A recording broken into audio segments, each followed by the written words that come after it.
프로레슨 4차 산업혁명 시대 주인으로 살아가기를 가리키고 있는 건국대학교 상호교양대학 박창규 교수입니다. 오늘은 제 4장 그 마지막 이야기입니다. 4차 산업혁명 시대 우리가 주인으로 해야 할 일 그 첫 번째 이야기를 들려드리도록 하겠습니다. 우린 1장에서 4차 산업혁명의 정의, 개념에 대해서 알아보았고요. 2장에서는 4차 산업혁명의 기술에 대해서 알아보았습니다. 그리고 3장에서 4차 산업혁명이 가져오는 혁신적인 변화에 대해서 알아보았습니다. 오늘은 이러한 모든 것을 기반으로 해서 이 시대에 과연 우리는 무엇을 해야 하는지 알아보도록 하겠습니다. 목차입니다. 우선 우리가 갖고 있는 많은 오해들 그리고 4차 산업혁명에 대한 편견들에 대해서 알아보도록 하겠습니다. 그리고 우리가 알고 있는 잘못된 상식들에 대해서도 짚고 넘어가도록 하겠습니다.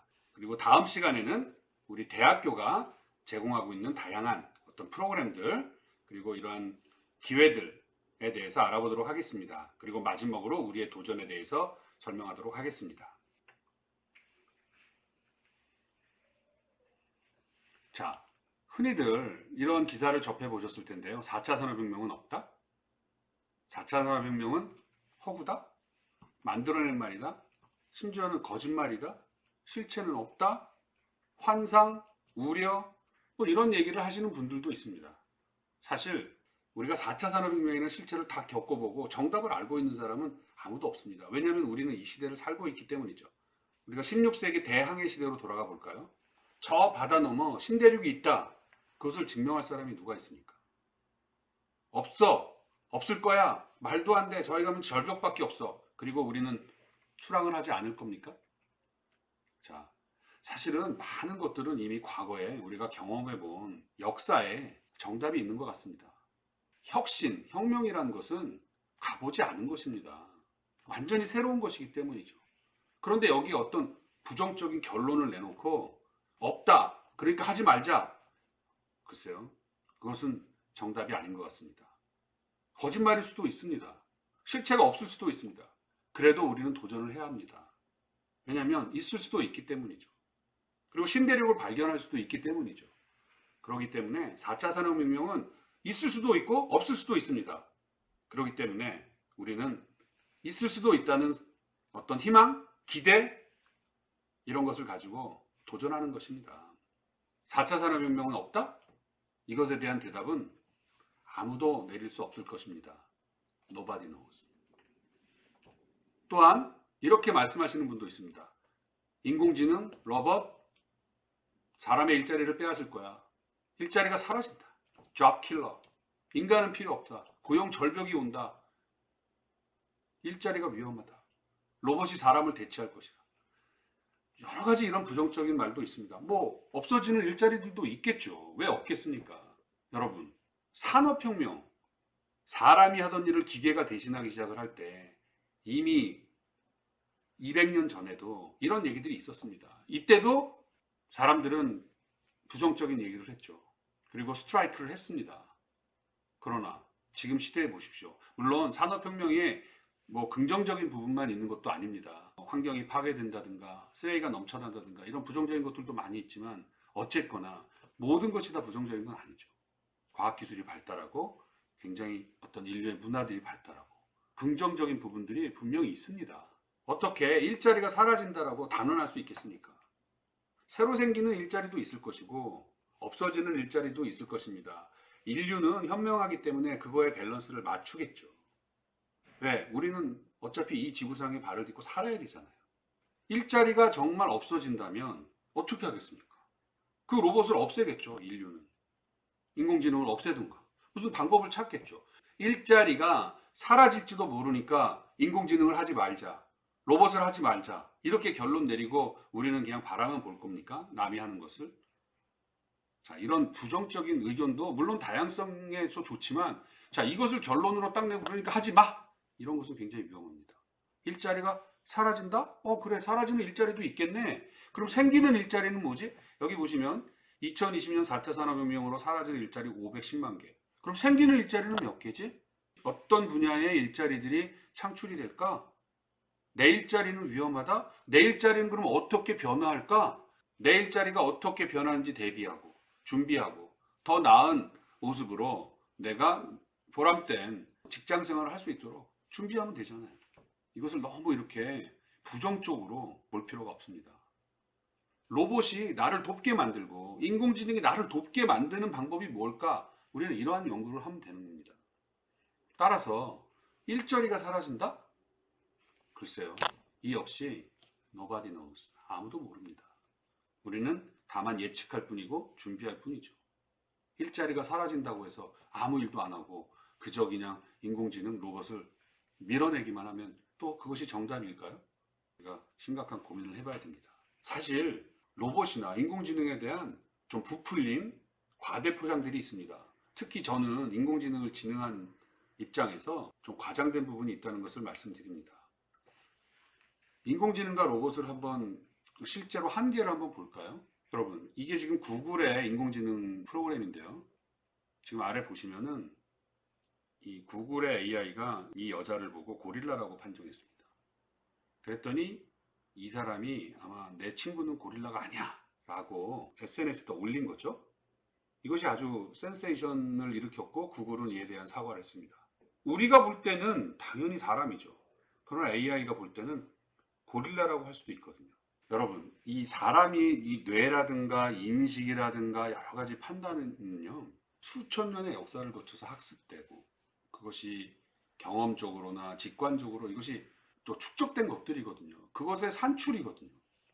그러나 AI는 물론 수많은 양의 데이터를 한꺼번에 뭐 빠른 시간 내에 보고 그것을 학습하고 뭐 이런 것들은 잘 하겠지만 어떤 인간으로서 갖고 있는 이 판단이라든가 의사결정 과정이라든가 어떤 그 감정 표현이라든 것까지도 다 흉내내기에는 아직도 한계가 많이 있습니다. 여러분, 지금 이 그림을 한번 보실까요? 이게 사람입니까? 고릴라입니까? 여러분들은 이게 진짜 고릴라 같아 보이세요? 우리가 볼 때는 이 해괴스러운 그 표정하며 웃는 표정하며 뭔지는 모르겠지만 그냥 사람이 고릴라 탈을 쓴 거라고 판단이 됩니다. 그런데 AI는 절대 이것을 사람이라고 맞힐 수가 없습니다. 왜? 사람의 특징이 없잖아요. 그렇기 때문에 이런 구별도 하지 못하는 것이 AI의 한계인 거죠. 로봇은 또 어떻습니까? 자, 이런 보행 기반 이족 로봇 같은 경우에 보시면 데모 같은 거 할 때는 뭐 계단도 올라가고 뭐 넘어지면 일어나고 잘합니다. 그러나 실제로요, 어떤 계단 같은 데서 살짝 밀어보십시오. 다 넘어갑니다. 왜? 사람이 이렇게 흔들거리다가 어떤 외압이 들어왔을 때 이 무게중심을 잡고 안 넘어지는 이런 기술들은 이 머리부터 발끝까지 모든 신경세포들이 한마음 한뜻이 돼서 균형을 잡아주는 엄청난 메커니즘이거든요. 이것을 로봇이 흉내낼 수가 없어요. 그냥 시키는 거 잘하고 반복된 일 잘하고 뭐 무거운 거 잘 들고 뭐 이런 거 잘하는 겁니다. 여러분, 로봇이 외줄타기 하겠습니까? 못합니다. 절대. 도르래 같은 바퀴 달아가지고 왔다 갔다 하는 게 다예요. 어떻게 두 발 달린 이족 로봇이 외줄타기를 하겠어요? 조금만 바람 불어도 다 넘어갑니다. 우리가 인간의 능력을 너무 저평가할 필요가 없어요. 인공지능 로봇은 분명히 한계가 있고, 여러분, 지난번에 제가 인공지능 바둑 프로그램 알파고를 설명드렸죠. 알파고가 인간 이세돌 구단을 이겼죠. 그 다음에 인간이 한 결정이 무엇인 줄 아십니까? 알파고를 바둑계에서 은퇴시켰죠. 알파고는 더 이상 인간하고 승부를 할 수가 없습니다. 인간이 바둑을 배울 때 인공지능이 돕는 역할만 할 수 있도록 세팅을 했어요. 알파고는 더 이상 프로 바둑 대회에 출전할 수 없습니다. 왜? 인간이 그 의사결정을 할 수 있는 겁니다. 넌 바둑 두지 마. 인공지능이 어느 순간 만약에 사람을 위협하는 이상한 어떤 판단과 의사결정을 내렸다? 네, 지워버리면 됩니다. 왜? 코드이잖아요. 코드가 스스로 뭘 한다? 물론 어떤 상상에 의해서 그런 일이 일어날 수도 있겠죠. 그러나 그 전에 인간이 대비할 수 있는 것입니다. 만약 그런 조짐이 보인다? 네, 인공지능 삭제하고 로봇 없애버리고 할 수 있습니다. 인간의 가치를 너무 우리가 저평가해서는 절대 안 됩니다. 따라서 인공지능과 로봇을 너무 맹신할 필요가 없습니다. 분명히 한계가 있다. 네, 저는 인공지능과 로봇을 실제로 개발해봤던 사람으로서 정말 저의 소신은 그렇습니다. 인공지능과 로봇이 사람을 능가한다고? 그것은 아주 반복적이고 대용량의 어떤 아주 국한된 부분에서만 그런 거지 절대 인간을 넘어설 수 없다. 인간은 인공지능과 로봇을 부리는 존재이다. 이렇게 단언하고 싶습니다. 실제 그 사례들이 있는데요. 지금 그 스티치픽스라는 기업이 있습니다. 스타트업이 돼갖고 지금은 이제 미국 나스닥 시장에 상장을 해갖고 엄청난 그 부를 창출한 기업인데요. 2011년에 창업한 회사입니다. 그런데 여기가 인공지능을 사용해가지고 가입자가 원하는 가입자에 어울리는 옷을 5개를 골라줍니다. 인공지능으로 골라줘서 집으로 그 5개의 옷을 집으로 보내줘요. 그리고 고객은 이제 그걸 보고 원하는 것을 사도 되고 아니면 반품해도 됩니다. 우리가 이제 스타일링 큐레이션 시스템이라고 하는데 인공지능을 사용을 해요. 그래서 처음에 2012년에 5명으로 시작했어요. 근데 인공지능을 사용해요. 그런데 여기는 오히려 더 인공지능을 사용하고 있음에도 불구하고 인간 스타일리스트 3,700명을 고용했습니다. 왜? 1차적으로 인공지능이 소비자한테 어울리는 옷들을 골라줘요. 그거를 인간 스타일리스트들이 검증합니다. 왜냐하면 이 수백만 개의 패션 아이템 중에서 1차 선별을 하는 작업은 너무나 시간과 에너지가 많이 들겠죠. 사람도 많이 필요하고 이러한 작업들은 인공지능이 잘 해주거든요. 그런데 실제로 이 옷이 그 소비자에게 어울리는지를 최종 판정하는 것은 사람이 하는 것이죠. 인공지능을 사용하는 스티치픽스는 고용 창출의 사례입니다. 일자리를 빼앗은 사례가 아니고 이러한 사례들도 있습니다. 물론 인공지능을 사용한다고 다 고용을 창출하는 것은 아니죠. 없어지는 것도 있습니다. 그러나 이러한 사례도 있는 것입니다. 어떻게 인공지능이 일자리를 뺏는다고만 단언할 수 있겠습니까? 다음 사례도 있습니다. 이것은 이제 아마존의 사례인데요. AI 시대, 일자리 해법, 창고 노동자를 로봇 관리자로 재교육한 아마존.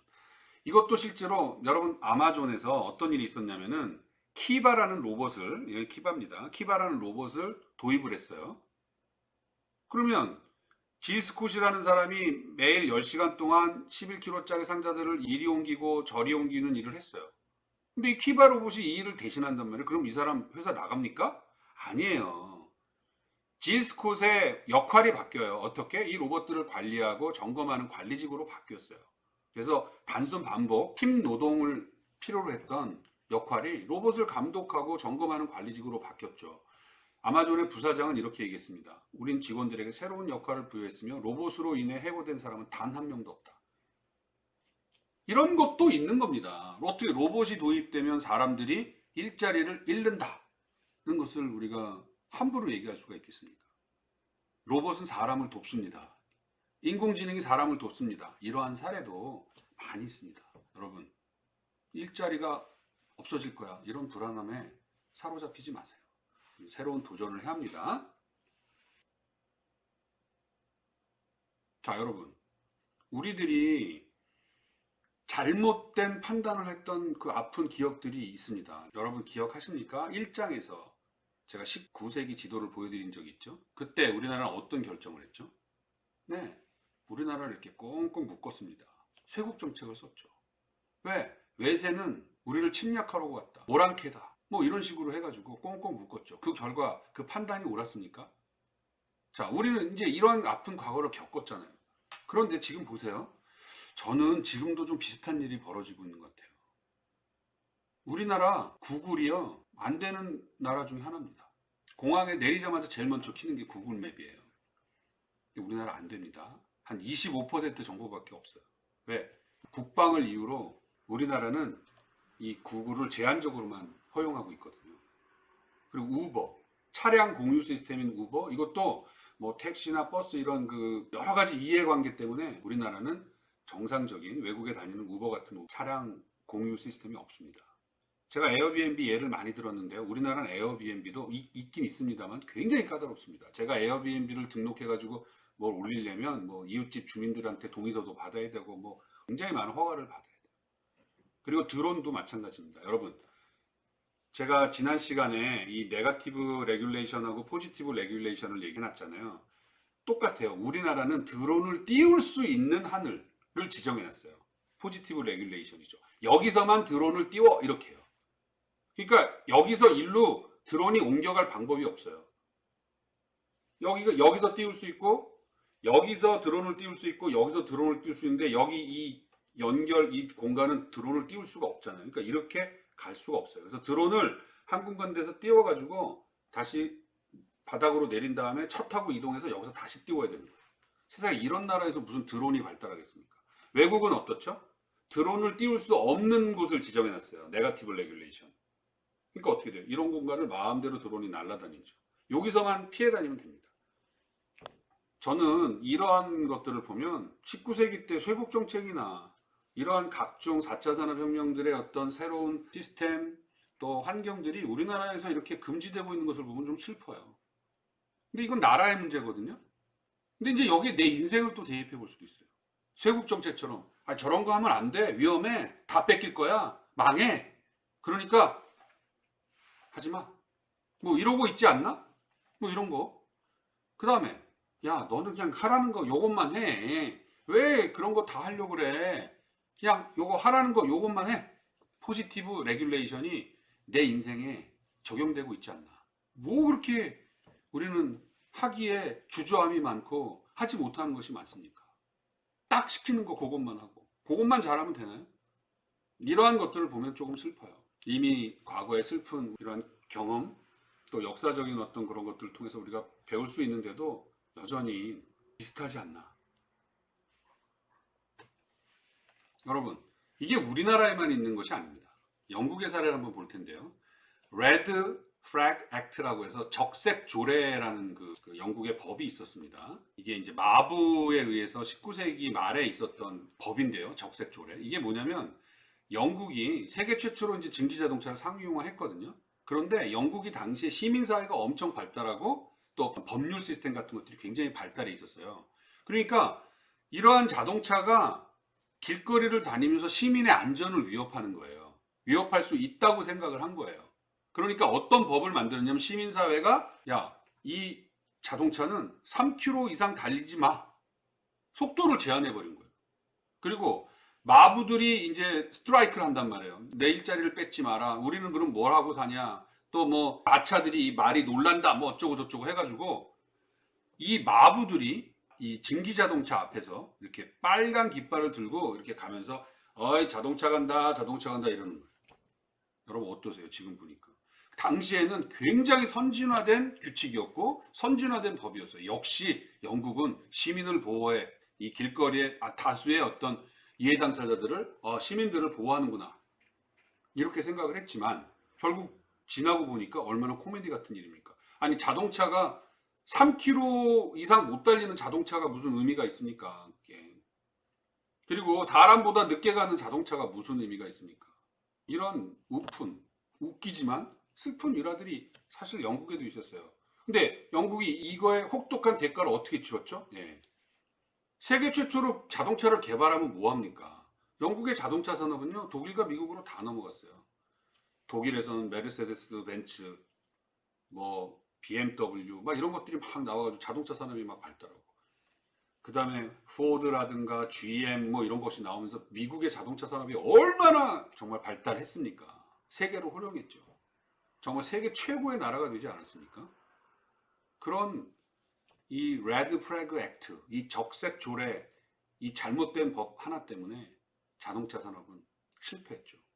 이러한 일들이 내 인생에도 혹시 있지 않나 우리가 생각해 볼 필요가 있습니다. 여러분, 그리고 우리에게 너무나 많은 편견들이 있습니다. 저것이 좋다더라. 야, 저거는 뭐 별로라더라. 에이, 어떻게 그런 걸 해? 다 절로 가는데. 여러분, 여기 제가 지금 비교를 해놨는데 예를 들어놨는데요. 갑초학, 기생충학. 이건 뭐 좀 어감이 안 좋죠, 실제로. 그러면 유전학은 전망이 좋고 잡초학과 기생충학은 뭐 전망이 없습니까? 예? 전망이 안 좋아요? 이런 것들이 우리의 편견입니다.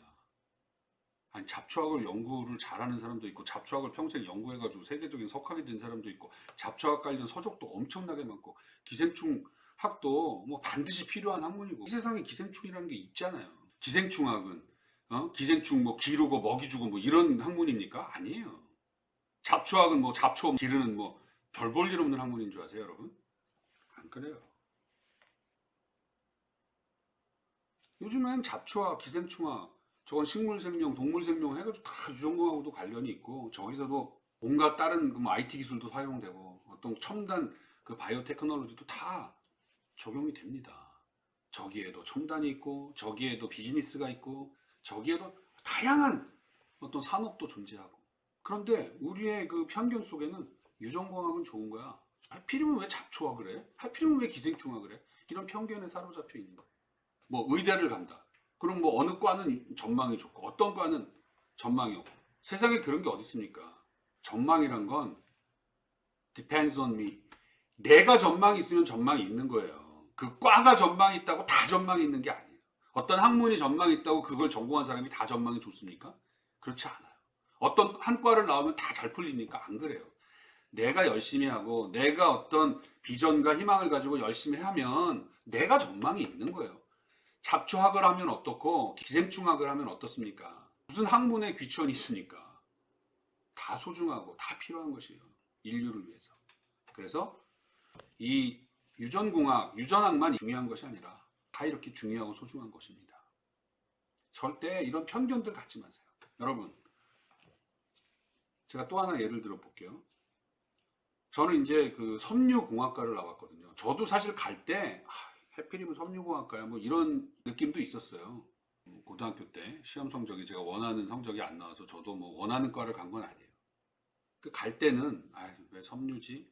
이렇게 했어요. 근데 나중에 섬유공학과를 다니다 보니까 한 3학년쯤 되니까 알겠더라고요. 야, 내가 알고 있던, 내가 좀 창피했던, 슬퍼했던 그런 과가 아니구나. 이 과에도 엄청난 좋은 분야들이 많이 있고 내가 열심히만 하면 첨단 분야도 되게 많더라고요. 섬유가 왜 사양이냐면 사람들이 생각 속에 이런 것들을 상상하기 때문이에요. 19세기 산업혁명. 옛날 무슨 뭐 어떤 노동집약적인 산업. 여공들이 쭉 앉아가지고 뭐 실짜고 무슨 뭐 재봉틀에서 여러분 공장에 가면 이렇게 사람도 없는 거의 무인 자율화 공장들처럼 첨단 자동화돼 있습니다. 그런데 제가 이제 섬유공학과로 교수가 됐거든요. 그래서 처음에는 이제 섬유공학과 교수였어요. 근데 이름이 한번 바꿨습니다. 왜 이름을 바꿨냐면 하도 주위에 압력이 많은 거예요. 왜? 이거 뭐 대세를 걸을 수가 없잖아요. 섬유공학과라고 하니까 학생들이 잘 지원을 안 해요.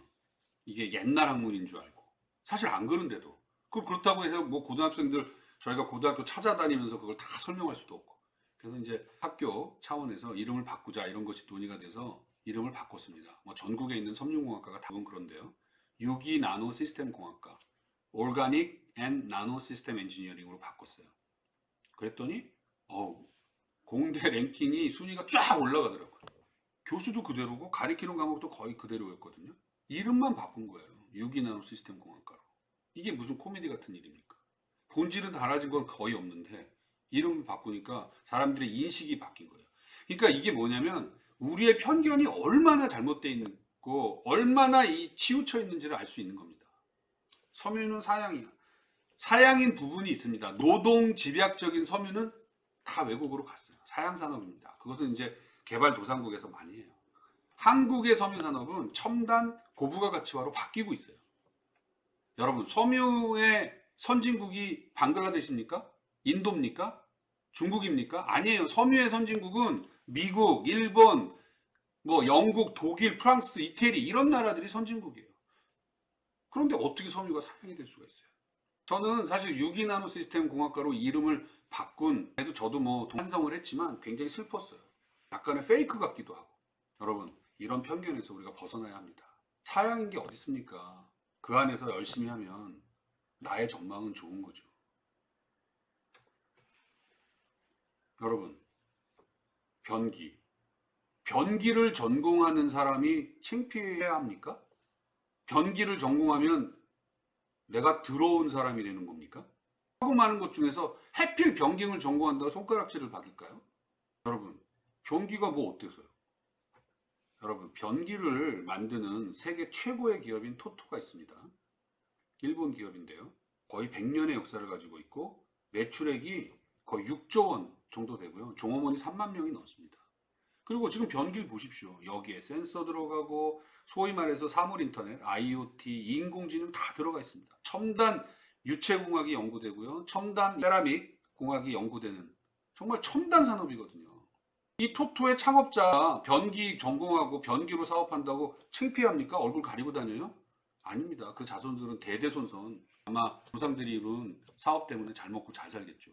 뭐가 창피합니까? 그런데 대한민국에 글쎄요, 대졸자 중에 변기를 전공하고 싶은 사람이 뭐 한 명이라도 있을까요? 어쩌다 보니까 변기 회사에 취직해가지고 위생 도기들을 만들어낼 수는 있겠지만 애초부터 난 변기에 한번 도전해서 세계 최고의 변기를 한번 만들어 볼래 뭐 이런 도전하는 사람은 아마 거의 없을 겁니다. 그런데 저는 왜 없는지 잘 모르겠어요. 이런 게 한두 개가 아니에요. 제가 전공하고 있는 섬유 분야만 하더라도요. 침구류 전공하는 사람이 없어요. 침구류 우리가 맨날 덮고 자는 거잖아요. 근데 전국에 침구류 전공하는 학과도 없고 사람도 없어요. 교수도 없고. 베개 전공하는 사람도 없어요. 뭐 소파 전공하는 사람도 없습니다. 심지어는 신발과 관련된 4년제 대학도 없어요. 신발 굉장히 크잖아요. 막 나이키도 있고 뭐 아디다스도 있고 굉장히 커 보이는데 우리나라에 단 한 개도 신발과 관련된 학과가 4년제 대학이 없어요. 모자를 전공하는 사람도 없어요. 자수 있죠, 자수. 자수를 전공하는 사람도 없고 가죽을 전공하는 사람도 없어요. 모피를 전공하는 사람도 없어요. 왜? 심각하게 이 사회가 바이어스 돼 있어요. 편향돼 있어요. 사람들은 대부분 첨단 소재를 하기를 원해요. 복합 소재를 하기를 원해요. 항공기 소재 같은 거, 우주선 소재, 뭐 이런 것들을 하기를 원해요. 그런 거 하면 멋있습니까? 멋있을 수 있어요. 그것도 누군가는 해야 돼요. 그런데 우리가 이 세상에서 일상에서 살아가고 있는 것들, 이런 거 창피한 거 절대 아닙니다. 여러분, 가발을 전공하는 게 창피합니까? 절대 안 그래요. 정말 이러한 편견에서 우리가 벗어나고 누구는 변기도 전공하고 누구는 가발도 전공하고 누구는 침구류도 전공하고 이럴 때 이 사회가 건강해지고 튼튼해지고 경쟁력도 생기는 겁니다. 여러분, 비어있는 부분이 너무 많아요. 우리가 이러한 것들의 편견을 탈피해서 내가 관심이 있고 평상시에 이런 거 재밌겠다라고 생각하시는 것이 있으면 과감히 도전해 보시기를 정말 감히 말씀드리고 싶습니다. 여러분, 김치. 우리는 한국 사람이니까 김치 잘 알잖아요. 김치가 이것만 김치입니까? 아니잖아요. 온갖 김치가 다 있지 않습니까? 김치는 빨갛습니까? 아니잖아요. 흰 김치도 있고, 연근 김치도 있고, 오이 김치도 있고, 이런 거예요. 여러분. 이렇게 다양한 세상 속에서 내 삶도 설계될 수 있는 것입니다. 자, 이제는 한 가지 또 잘못된 편견들 이런 것에 사로잡히지 마시고 이 다양한 세상 속에서 나 자신을 발견하기를 소망합니다. 여러분, 목적지가 하나라고 해서 가는 길도 하나만 있는 것은 아닙니다. 그곳에 가는 길은 굉장히 다양한 길이 있는 것입니다. 여러분, 서울에서 부산으로 가는 제일 좋은 방법이 뭘까요? KTX? 이게 정답입니까? 서울에서 부산 가는 방법은 그 목적과 소위 컨텍스트에 따라서 너무나 많습니다. 어떤 사람은 국토 종단한다고 자전거 타고 이렇게 갈 수도 있고요. 어떤 사람은 이 문화를 체험하기 위해서 서울에서 부산까지 국도만 타고 갈 수도 있는 것이고요. 어떤 사람은 일본에 들렸다가 배를 타고 올 수도 있는 것이고요. 어떤 사람은 비행기 타고 갈 수도 있는 겁니다. 어떻게 KTX가 정말 유일한 베스트 웨이라고 얘기할 수가 있겠습니까? 우리가 부산에 가려고 하는 목적에 따라서 다 다양하지 않겠어요? 근데 우리는 너무나 다들 서울에서 부산 가는 방법은 KTX가 베스트라는 편견, 또 정답을 내놓고 거기에 맞춰 살려고 하는 것이 아닌가, 이렇게 나 자신을 한번 진단해 볼 필요가 있습니다. 목적지로 가는 길은 많습니다. 여러분, 우리가 알고 있는 이런 편견과 또 우리가 알고 있는 여러 가지 제약들, 어떤 위기 관리, 또 어떤 불안감, 이런 것 때문에 구데기 무서워서 장 못 담글까? 정말 저는 싫습니다. 저런 속담 정말 싫은데, 자, 이제 이런 데서 탈피해서 장을 많이 담궈야 돼요. 장을 많이 담궈야 그 중에서 맛있는 장도 나오고 오래된 장도 나오고 다 각기 용도에 따라서 독특한 맛들을 내겠죠. 저도 여기 제 장이 있습니다. 저도 열심히 장을 담글게요. 여러분들도 담가보세요. 도전해야 됩니다. 우리는 정말 많은 시도들을 해서 누가 결실을 맺을지는 모르지만 다 그 가치가 있는 것이죠. 구더기 무서워서 장 담그는 거 겁내지 마시고 장을 과감하게 담굽시다. 조금 맛이 이상하면 어떻습니까? 좀 독특하면 어떻습니까? 뭐 엄청난 손해가 있는 것도 아니잖아요. 내 삶은 내가 설계하고 결정하는 것입니다. 여러분, 이 주객전도라는 말 아시죠? 이게 제가 기르고 있는 퓨라는 제 강아지입니다. 지금 한 10살 정도 됐는데요. 정말 사랑스럽죠? 이 강아지는 제가 길들여요. 제가 주는 사료를 먹고 제가 산책을 시키고 싶을 땐 산책을 시키고 제가 목욕을 시키고 싶을 땐 목욕을 시키고 제가 이 강아지를 길들입니다. 그래서 반려견이라고 하죠. 그런데 이 관계를 이 세상과 나와의 관계로 한번 전환해 볼까요? 내가 세상을 만드나요? 아니면 세상이 나를 길들이나요? 세상이 길들이는 대로 나는 따라가나요? 아니면 나는 과감하게 나의 세상들을 만들어 나가나요? 도대체 나의 삶의 주인은 누구입니까? 여기 있는 강아지처럼 이 세상에 질질 끌려가는 나 자신이 아닌가 한번 살펴보시기 바랍니다. 내 삶의 주인은 나여야 합니다. 여러분, 장갑이 있습니다. 장갑은 이런 행동들을 하죠. 여러분, 장갑이 보이십니까? 손이 보이십니까? 많은 사람들은 겉에 드러나는 이 장갑들을 봐요. 그런 말도 있죠. 손가락이 달을 가리킨다. 근데 사람들은 달을 안 보고 손가락을 본다. 뭐 이런 얘기도 있습니다. 여러분, 장갑은 사람의 손을 따라 만들어졌어요. 손의 모양을 따라서. 장갑은 그저 손을 담고 손이 표현하는 대로 움직이는 그런 그릇과 같은 것입니다. 장갑을 낀 손의 주인은 손입니다. 장갑이 아니죠. 여러분, 여기 그릇이 있습니다. 작품처럼 만들어진 그런 그릇을 얘기하는 것이 아니고 무언가를 담을 수 있는 그런 용기인 그릇을 놓고 볼 때 그 그릇의 가치는 그릇이 담고 있는 그 내용물이 정하는 것이지 그릇 자체가 가치를 가지는 것이 아닙니다. 그릇에 담기는 그 내용물이 보석이면 보석이 되는 거예요. 보석을 담은 그릇이 되는 거죠. 이것들도 마찬가지로 제가 우리의 한번 인생, 우리의 삶 속에 한번 예를 들어볼까요?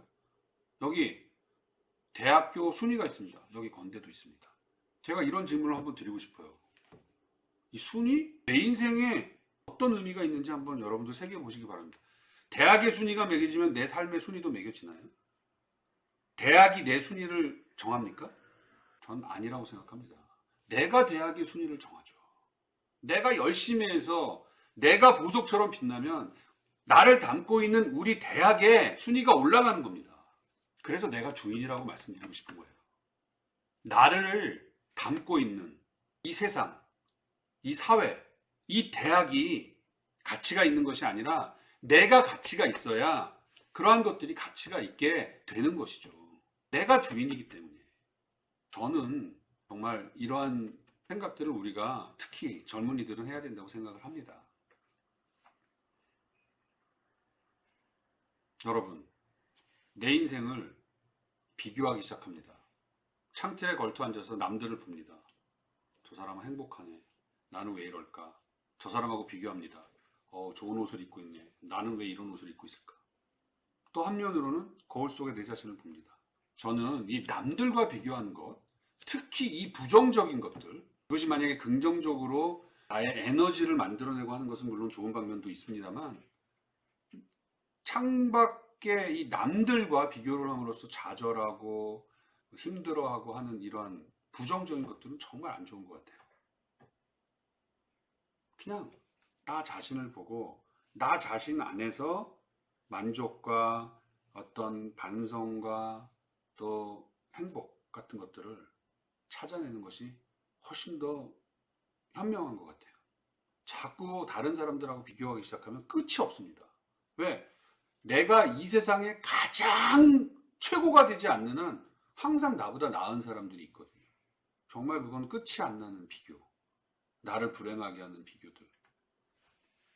여러분, 내 인생의 주인이 남이 아니잖아요. 근데 왜 자꾸 우리는 남들하고 비교할까요? 우리의 행복이 그들의 삶의 모습에 밑바탕을 두고 있습니까? More successful, better life? 뭐가 왜 여기에 비교 격이 붙죠? 왜 우리는 많은 눈치를 보면서 뭐 하나 말을 해도 그냥 눈치 보느라고 저 사람이 나를 어떻게 생각할까? 우린 너무나 많은 이런 것들을 겪고 살고 있습니다. 여러분, 이 오른쪽에 한번 차를 볼까요? 왼쪽에 있는 큰 차의 차주는 행복하고 오른쪽에 있는 차주는 불행합니까? 제가 볼 땐 두 분 다 행복해 보여요. 행복할 수 있어요. 그런데 만약에 여러분 오른쪽에 있는 조그만 차에 타고 있는 사람이 이 큰 차와 비교하면서 아우 나는 불행해. 왜 나는 이렇게 조그만 차밖에 못 살까? 뭐 이러면 여러분 그게 얼마나 슬픈 일이에요. 내 삶에 내가 주인으로 살기 위해서 남들과의 건전한 비교는 필요할 수도 있지만 나의 어떤 동력이 될 수도 있지만 비교하면서 그것을 슬퍼하고 불행하다고 생각하고 좌절하고 그거는 정말로 우리가 피해가야 되는 것임을 꼭 말씀드리고 싶습니다. 여러분, 행복이라는 내 인생의 행복이라는 함수가 나의 함수여야지 왜 남의 함수입니까? 여러분, 여기 지금 다 다른 높이의 잣대에 사람들이 서 있는데 낮은 높이의 뭐 인생의 목표를 설정했다고 해서 이 사람이 불행합니까? 제일 높은 계단에 올라서야만 행복합니까? 아니잖아요. 내가 설정한 목표, 또 내가 설계한 인생, 또 그것을 자그마하게라도 이루었을 때 나는 행복할 수 있습니다. 남하고 비교해서 좌절하지 마시고 내가 설계한 내 인생, 나의 함수인 내 인생에서 행복할 수 있는 그러한 우리들이 되기를 한번 바라봅니다. 여러분, 행복은 내가 설정한 잣대에 의해서 만들어지는 것이에요. 어떤 절대적인 가치를 우리가 다 이루어야만 행복하다고 느끼는 것이 아닙니다. 어떤 경제적인 부를 축적해야 아니면 어떤 무슨 사회적인 위치에 도달해야 어떤 무슨 뭐 자격을 취득해야 행복한 것이 아니에요. 누가 그런 법칙을 정합니까? 내 인생인데 내가 정하면 되는 것이죠. 내 함수, 내 입력치를 내가 정하는 것입니다. 우리는 스스로 그럴 가치가 있죠. 여러분, 산업혁명 전에 우리가 주인이었었던 적이 있다고 제가 계속 얘기하잖아요. 산업혁명 전에는 제가 결정하고 제가 만들었어요. 그리고 제가 사용하고. 하물며 천도 기억을 합니다. 자기의 과거의 모습을. 제가 이제 섬유공학을 전공했기 때문에 천이 있잖아요. 천을 이렇게 둘둘둘둘 당겨서 감잖아요. 그럼 당겨져 감아졌다는 거를 천이 기억을 해요. 나는 늘어나 있네 이렇게. 그래서 천을 물에 담갔다가 말리잖아요. 물에 담그면 이제 풀어지잖아요. 자유로워지잖아요, 천이. 그러면 천이 어떻게 생각하는 줄 아세요? 나는 옛날에 늘어나 있었어. 그러니까 이제는 줄어들 거야. 라고 줄어들어요.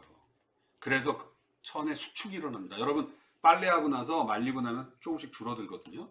천도 자기가 늘어났던 것을 기억합니다. 수천 년간 산업혁명 전에 이 세상의 주인은 우리 개인들이었어요. 기억해야 합니다. 천보다도 못하면 안 되겠죠. 첨단 기술, 또 공급자들, 기업들이 우리를 주인으로 회복하는데 돕고 있습니다. 산업혁명 전에 세상을 결정하고 설계하고 디자인했던 우리들이 다시 이제 이 세상의 주권을 회복해야 합니다. 내 삶도 마찬가지입니다. 남의 시선을 두려워하지 마세요. 여러분, Are you crazy? 이게 지금 뭔지 아세요? 예, 테슬라의 앨런 머스크가 시도하고 있는 스페이스 X라는 프로젝트인데요. 화성에다가 도시를 건설하겠다는 프로젝트입니다. 황당합니다. 제가 보기에도. 그렇지만 시도하고 있어요. 이게 근데 16세기 대항해 시대 때랑 뭐가 다르죠? 이 사람이 성공하면 어떡할 거예요? 화성이 앨런 머스크의 테슬라 땅이 되겠네요. 만약에 뭐 실패할 수도 있겠지만 성공하면 뭐라고 할까요? 이거 인공 태양 만들고 있습니다. 프랑스에서. 우리나라도 참여를 하고 있는데 인공 태양 만드는 지금 프로젝트도 하고 있고 먼지에다가 센서를 달아갖고 스마트 더스트라는 프로젝트도 하고 있고 투명 망토도 개발하고 있습니다. 다 미쳐 보이는 프로젝트들입니다.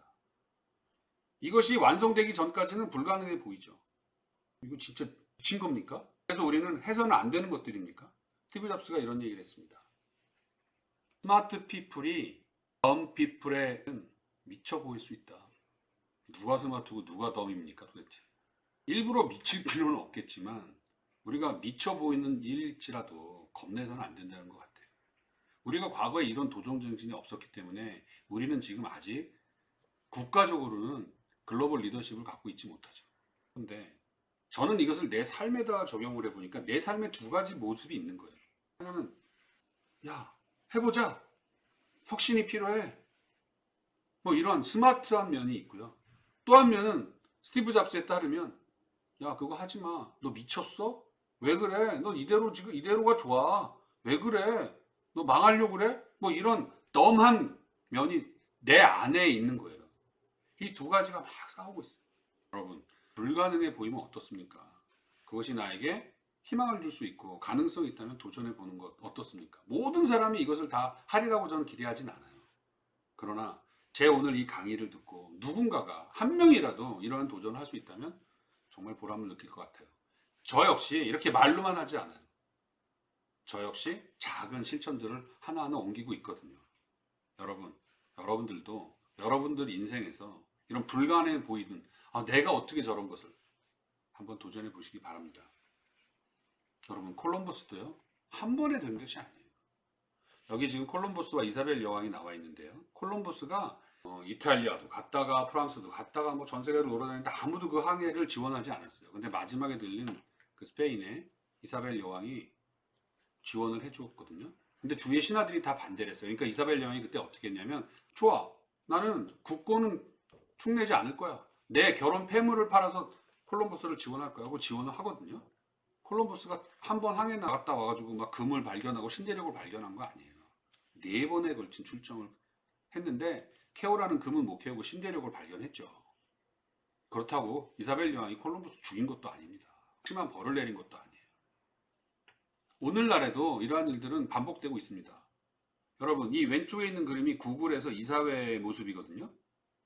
그때 구글 맵을 만들기 위해서 인공위성을 쏠까 말까 뭐 이런 회의를 했어요. 근데 쏘기로 결정했습니다.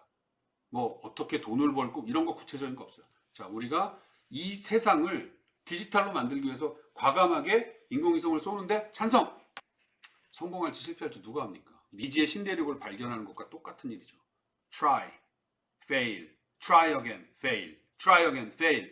성공할 때까지 언젠가는 성공할 수도 있는 거죠. 물론 영원히 페일할 수도 있습니다. 콜럼버스 항해처럼 나갔다가 돌아오지 못한 배들도 많이 있어요. 그렇다고 중단한 것이 아니에요. 그래도 계속 도전을 합니다. 그러다가 신대륙이 발견되면 얼마나 큰 성공을 거두는 일이에요. 이러한 시도들이 끊임없이 일어납니다. 이런 것이 바로 도전이죠. 혹시 와이드 인 내로우 아웃이라고 들어봤습니까? 시작은 넓어요. 그런데 나가는 문은 좁아요. 우리나라는 반대입니다. 들어가는 문이 좁아요. 그래서 우리는 입학을 축하합니다. 졸업을 그렇게 거추장스럽게 축하하지 않아요. 용두삼이라는 말이 있죠, 여러분. 시작은 거창했는데 끝이 형편없는 경우를 얘기하는 그런 속담입니다. 합격, 축 합격 이런 플랜카드는 쉽게 발견할 수 있어요. 축 졸업, 축 은퇴 뭐 이런 거 별로 없습니다. 이것도 약간의 변화가 필요합니다. 여러분, 외국에는요 이런 오픈 대회라는 것이 많이 있어요. 여러분, 오픈 대회, 무슨 오픈 뭐 이런 대회들이 많은데요. 이 오픈이라는 게 열려 있다는 뜻이죠. 누구나 다 참여할 수 있는 것입니다. 그런데 그 과정은 아주 복잡하죠. 누구나 참여할 수 있는 만큼 실패하는 사람도 많이 있어요. 좌절하는 사람도 많이 있어요. 정말 이 마라톤의 피니시는 준비된 자들의 몫입니다.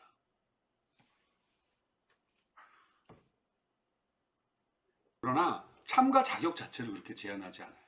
왜? 그 과정을 중시하기 때문이죠. 영국의 디 오픈, 골프의 가장 큰 그 메이저 대회인데 누구나 참여할 수 있습니다. 테니스 US 오픈, 가장 큰 대회 중에 하나죠. 이렇게 오픈 대회들이 많이 있어요.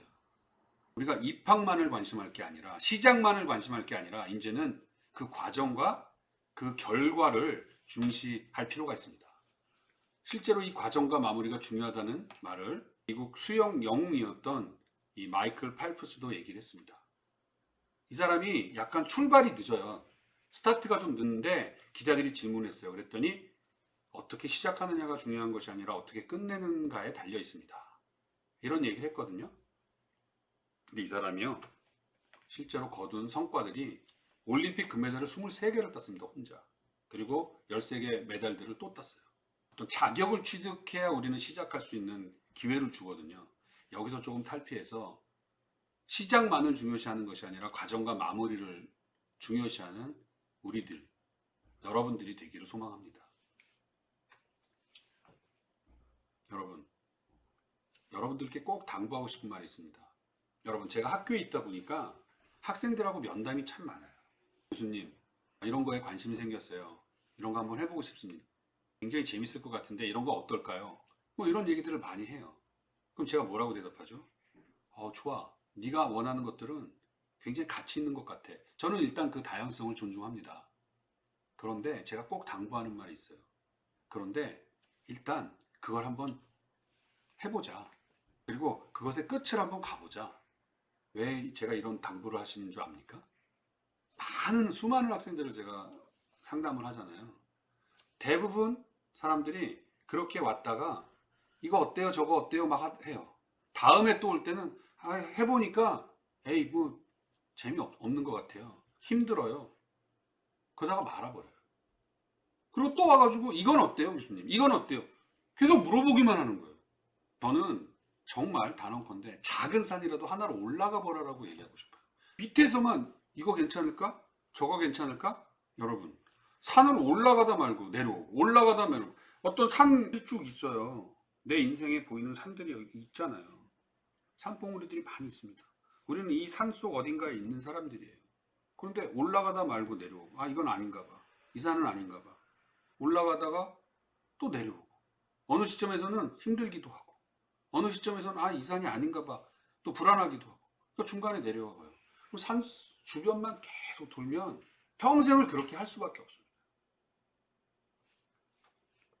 그리고 막상 그 자그마한 산이라도요, 막상 산 봉우리에 오르려고 하면 그 정상을 앞두고 있을 때 가장 힘들거든요. 그 고비를 넘어야 정상에 오르는 겁니다. 대부분은 그때 아닌가 봐, 힘드네. 그리고 하산을 해요. 그리고 또 나한테 맞는 산을 또 찾아요. 그래서 저는 작은 산이라도 오르라고 꼭 권하고 싶습니다. 우리는 늘 이런 불만을 하죠. 실제 정상에 올라가지도 않은 채 힘들어. 이 산이 아닌가 봐. 나랑 안 맞네. 이건 뭐 전망이 안 좋은 것 같아. 주위에 같이 오르는 사람도 없고 너무 힘드네. 언제까지 이러한 탓만 하고 있을 겁니까? 그래서 제가 여러분들께 꼭 드리고 싶은 말은 작은 산, 작은 봉우리라도 한번 올라보자.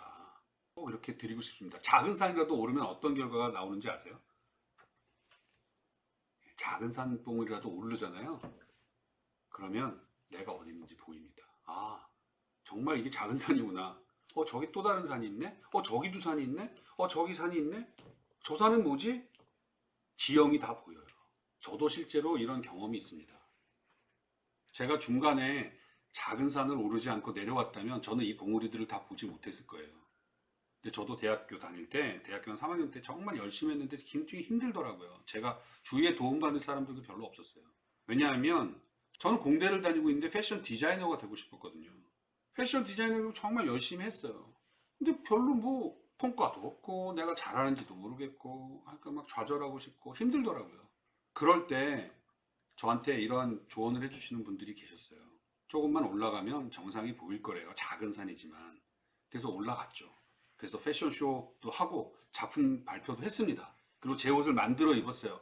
그리고 뭔가 성취감을 딱 느껴서 딱 보니까 내가 디자이너로서 어디에 와 있고 딴 사람들은 무엇을 하고 있고 막상 가보니까 패션에는 디자이너만 있는 게 아니라 굉장히 다양한 영역들이 있다는 것을 알게 됐어요. 그리고 나서 제가 선택한 것이 바로 저 바라보이는 그래 IT를 패션에 적용해 볼까 라는 산이었어요. 다시 그래서 저는 하산을 하고 여기 보였던 IT와 패션을 융합하는 그 산을 제가 오르기 시작했고 또 그 산을 올라섰습니다. 저는 저의 체험에 이것이 있기 때문에 여러분들한테 꼭 말씀드리고 싶은 거예요. 작은 산이라도 올라보세요. 그것이 내가 원하는 산이든 산이지 않던 간에 올라보면 다른 산들이 보이고 나의 위치를 가늠할 수가 있을 것입니다. 절대 산 밑에서 헤매고 올랐다 내려갔다 올라왔다 내려갔다 정말 시간 낭비하지 마시고 자그마한 산이라도 한번 올라보자. 꼭 여러분들한테 말씀드리고 싶습니다. 자, 우리에게는 아직도 많은 시간과 많은 기회들이 있습니다. 우리는 아직은 역할을 한다기보다는 더 배워야 될 사람들입니다. 우리가 자격을 좀 갖추어야 되거든요.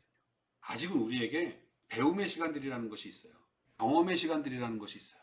그래서 우리는 많은 캐리어, 많은 꿈, 또 직업도 내가 속한 그 기관 혹은 직장에서 내가 당장 무슨 역할을 하기를 바라지 않아요. 일단 그 업무를 잘 숙지하고 경험을 쌓은 다음에 그 다음에 그것을 갖다가 활용해서 기여하기를 바라죠. 정말 우리는 많은 경험들을 쌓아야 합니다. 이 기간에 내가 무엇을 꼭 이루어야 된다 이런 생각하지 마세요. 아직은 우리에게 배움의 시간들이 많이 주어집니다. 이러한 배움의 시간들, 경험의 시간들, 또 여러 가지 그 시도들, 그래 시간들이 지나고 나면 우리에게 전문가라는 숙련자를 넘어서 전문가라는 그러한 직함이 우리에게 주어질 겁니다. 그때 우리는 내 삶에서, 내 인생에서 이 사회에, 이 세상에 나의 역할을 수행할 수 있는 그러한 기회, 자유가 주어질 것입니다. 여러분, 이 과정을 절대 좌절하지 마세요. 이 과정은 너무나 아름다운 것입니다. 우리가 내 삶에서 주인으로 어떤 전문성을 인정받고 또 내가 스스로 설계한 삶, 내가 설정한 목표에 맞게 최선을 다해서 살 때 내 삶에 내가 주인으로서 행복하고 정말 보람 있는 삶을 살 수 있지 않을까 이렇게 생각을 합니다. 오늘도 장시간 경청해 주셔서 감사합니다.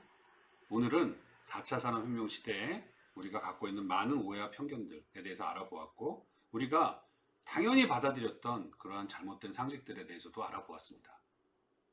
다음에는 이 강의의 마지막 내 삶의 주인이 되기 위해 내가 해야 될 일들을 구체적으로 한번 알아보도록 하겠습니다. 오늘도 수고하셨습니다. 안녕히 계세요. 바이바이.